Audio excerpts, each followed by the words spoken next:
झाड़ू लगाती बीवी। सुबह के 5 बजे थे। चारों ओर अभी भी नींद की चादर फैली हुई थी। ठंडी हवा खिड़की से भीतर घुस रही थी और मोहिनी की साड़ी का पल्लू धीरे धीरे लहरा रहा था। पूरे घर में सन्नाटा था, सिर्फ उसकी झाड़ू की आवाज गूंज रही थी। एक तरह की लय जो उसके जीवन की आदत बन चुकी थी। हर रोज की तरह वह सबसे पहले आंगन की सफाई शुरू करती, फिर बरामदा, उसके बाद रसोई और आखिरी में कमरों की ओर बढ़ती। उसका चेहरा शांत था, लेकिन मन में तूफान था।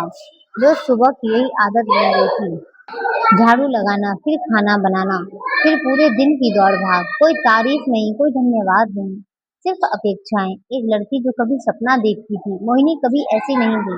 कॉलेज की होशियार लड़की थी वो, अंग्रेजी साहित्य में गोल्ड मेडलिस्ट। उसकी आंखों में चमक थी, मन में उत्साह। उसे स्कूल में पढ़ाना था, बच्चों के साथ जीवन बिताना था। लेकिन जब राकेश से उसकी शादी हुई तो धीरे धीरे सब पीछे छूट गया। राकेश एक मध्यम वर्गीय परिवार का सीधा साधा इंसान था। सरकारी नौकरी में था, जिम्मेदार था, लेकिन भावनाओं में बड़े थोड़े कच्चे। वह कभी मोहिनी के सपनों की बात नहीं करता, न ही कभी उससे यह पूछता कि वह चाहती क्या है। शादी के बाद मोहिनी ससुराल आई तो पहले कुछ दिन में सब अच्छा लगा, पर जल्द ही सास ननद की बातें, घर के काम और सामाजिक मर्यादाओं ने उसे जकड़ लिया।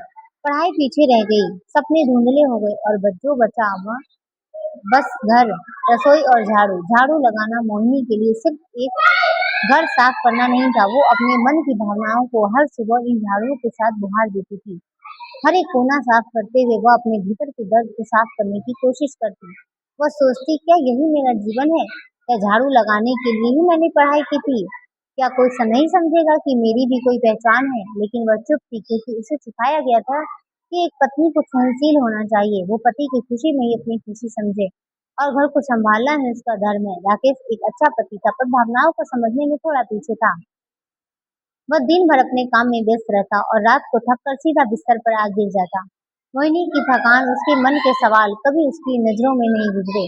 एक दिन ऑफिस में राकेश के सहकर्मी महेश अपनी पत्नी की तारीफ करते हुए कहने लगा, भाई मेरी पत्नी तो ऑफिस भी जाती है, घर भी संभालती है। मैं उसके काम में हाथ बटाता हूँ, वरना वो टूट जाएगी। सिर्फ झाड़ू पोछा करने वाली बीवी नहीं चाहिए थी मुझे, बल्कि एक पार्टनर चाहिए थी। ये बातें राकेश के दिल में कहीं गहराई तक उतर गई। पहली बार उसने सोचा, क्या मैं भी मोहिनी को बस एक नौकरानी की तरह देखता हूँ? क्या कभी उसकी आंखों में झांक कर देखा है? अगली सुबह वही 5 बजे का समय था। मोहिनी उठी जैसे रोज उठती थी, लेकिन जैसे ही वह झाड़ू लेकर आंगन में पहुंची, एक आवाज ने उसे रोक दिया, मोहिनी जरा रुकना। राकेश खड़ा था, उसके हाथ में झाड़ू था। मोहिनी चौंक गई, इतनी सुबह और झाड़ू? राकेश ने झाड़ू उसके हाथों से लिया और कहा, आज से ये काम हम दोनों करेंगे, अकेले मत करना सब कुछ।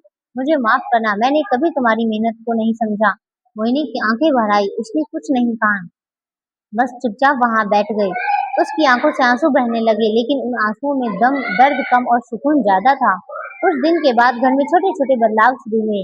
राकेश अब घर के काम में हाथ बटाने लगा। वह अक्सर पूछता, मोहिनी आज कुछ मदद कर दूं? मोहिनी का आत्मविश्वास लौटने लगा। उसने फिर से अपनी किताबें उठाई और गांव के बच्चों को ट्यूशन देना शुरू कर दिया। शाम को जब वह बच्चों को पढ़ाती, राकेश चाय लेकर आता और कहता, अब मेरी टीचर घर में है। धीरे धीरे मोहिनी और राकेश की जोड़ी पूरे मोहल्ले में मिसाल बनने लगी। गांव की औरतें कहती, देखो मोहिनी को, कैसे उसकी किस्मत बदल गई। और राकेश पहले जैसा नहीं रहा, अब तो घर के काम भी करता है। कुछ लोग तंज कसते तो कुछ प्रेरणा लेते। शुरुआत में सास को यह सब अच्छा नहीं लगा।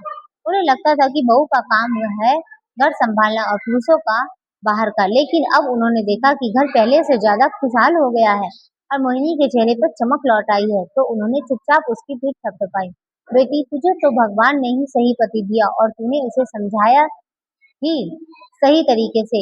एक दिन मोहिनी की पुरानी सहेली, जो शहर में टीचर थी, मिलने आई। उसने मोहिनी को देखते हुए कहा, तू अभी भी झाड़ू लगा रही है? मोहिनी मुस्कुराई और बोली, हाँ, लेकिन अब ये झाड़ू मुझे नीचा नहीं दिखाता, बल्कि मुझे अपने पैरों पर खड़ा करने की ताकत देता है। इस झाड़ू ने मेरी पहचान दिलाई है, क्योंकि अब मैं घर को भी संभालती हूँ और बच्चों को भी पढ़ाती हूँ और पति के साथ एक अच्छा साथ निभाती हूँ। ये निष्कर्ष है, यह कहानी सिर्फ झाड़ू लगाने वाली औरत की नहीं है। यह कहानी है उस महिला की जो अपने सपनों को दबाकर दूसरों के लिए जीती है, लेकिन अगर साथ मिल जाए तो वह फिर से उड़ सकती है, फिर से मुस्कुरा सकती है। यह रही झाड़ू लगाती बीवी कहानी का अगला भाग, जहाँ मोहिनी की जिंदगी में आगे और भी भावनात्मक मोड़ आते हैं। यह भाग रिश्तों, आत्मसम्मान और समाज की सोच में के बीच चल रही है।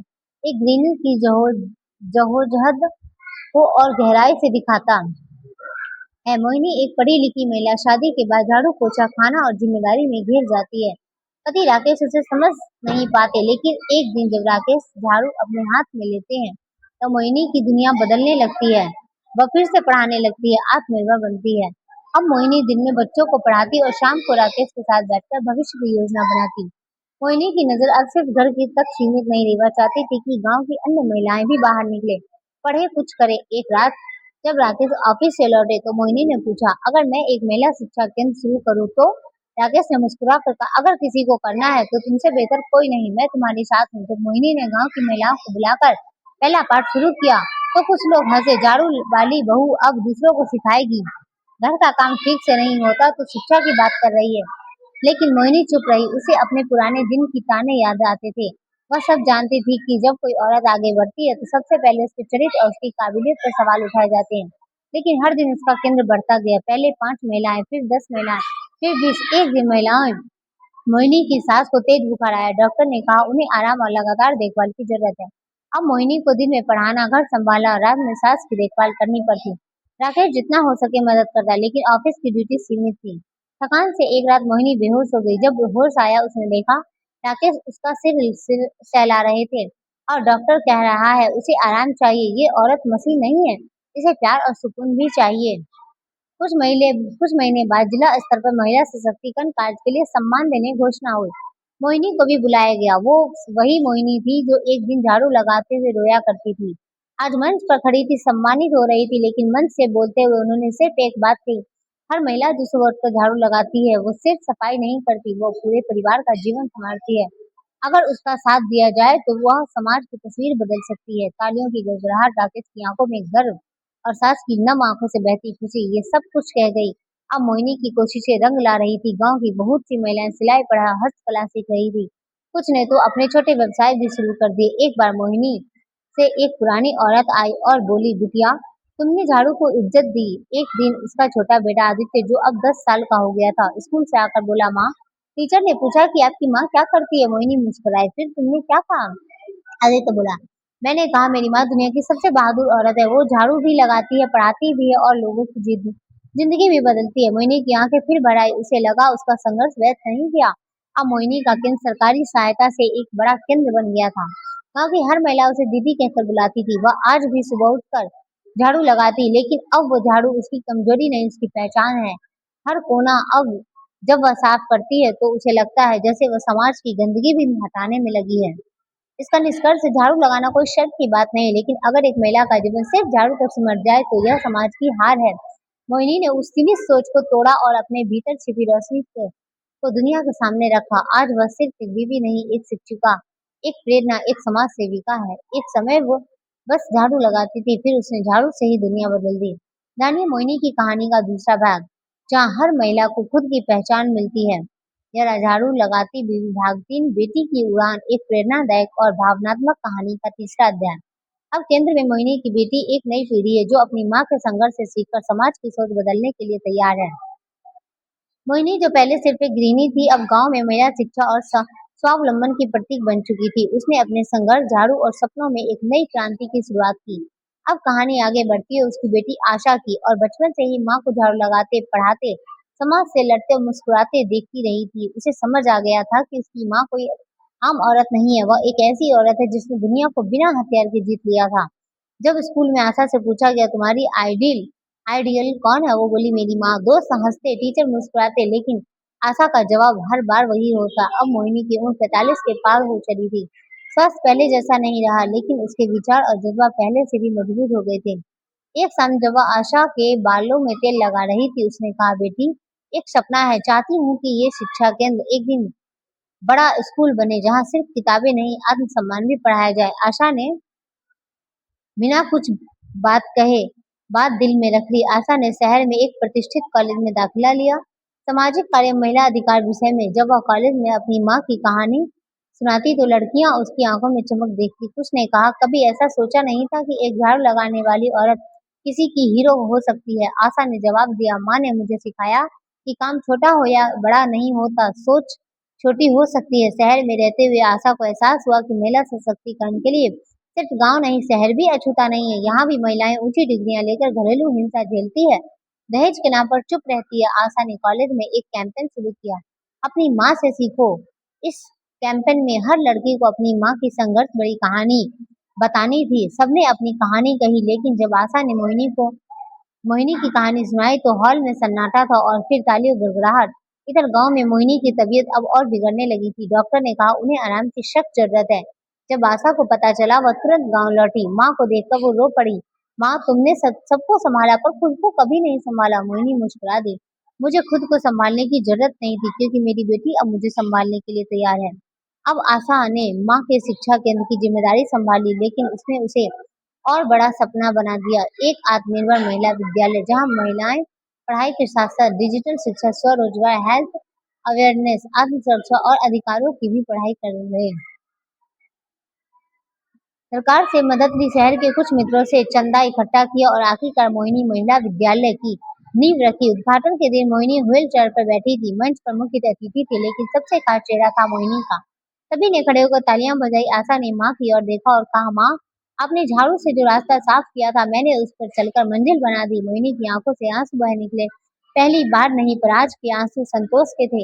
अब गांव के लोग जो पहले मोहिनी के झाड़ू लगाने पर ताने कसते थे, अब उसे दीदी जी कहकर सम्मान देते थे। आशा ने माँ के संघर्ष से सीखा कि परिवर्तन कभी एक दिन में नहीं होता, लेकिन अगर दिल से और नियत साफ हो तो एक झाड़ू भी क्रांति ला सकती है। इस कहानी का निष्कर्ष था कि यह सिर्फ मोहिनी और आशा की कहानी नहीं है, यह हर उस औरत की कहानी है जो चुपचाप सहती है, और हर उस बेटी की कहानी है जो अपनी माँ के सपनों को उड़ान देती है। झाड़ू लगाना कभी शर्म की बात नहीं थी। शर्म तो तब है जब समाज किसी औरत को सिर्फ झाड़ू लगाने तक सीमित कर दे। मोहिनी विद्यालय की सफलता ने आशा को गांव में एक जाना पहचाना चेहरा बना दिया। गांव की महिलाएं अब उसे दीदी नहीं, लीडर कहने लगी थी। कुछ स्थानीय पंचायतों नेताओं को यह रास नहीं आ रहा था। उन्हें डर था कि अगर औरत पढ़ लिख जाएगी, जागरूक हो गई, तो उनका झूठ, डराने और शासन खत्म हो जाएगा। मुखिया का बेटा रमेश अक्सर कहता, ये औरतें ज्यादा उड़ने लगी है, झाड़ू लगानी थी, मंच पर कैसे पहुंच गई। एक दिन गांव की पंचायत में अफवाह फैली, मोहिनी विद्यालय में फंड घोटाला हुआ है, बाहर से आया पैसा निजी खर्च में लग गया है। आशा के कानों तक ये बात पहुंची तो वह पहले हंस दी। जिन्होंने झूठ बोलना सीखा हो उन्हें सच्चाई की चुभन जरूर होती है, लेकिन मामला वहां नहीं रुका। एक हफ्ते बाद शिक्षा विभाग की टीम वहां आ गई और उन्हें गुमनाम शिकायत मिली थी कि मोहिनी विद्यालय सरकारी पैसों का गलत इस्तेमाल कर रहा है। आशा ने सारा रिकॉर्ड, रसीद, डॉक्यूमेंट खुले में रख दिया।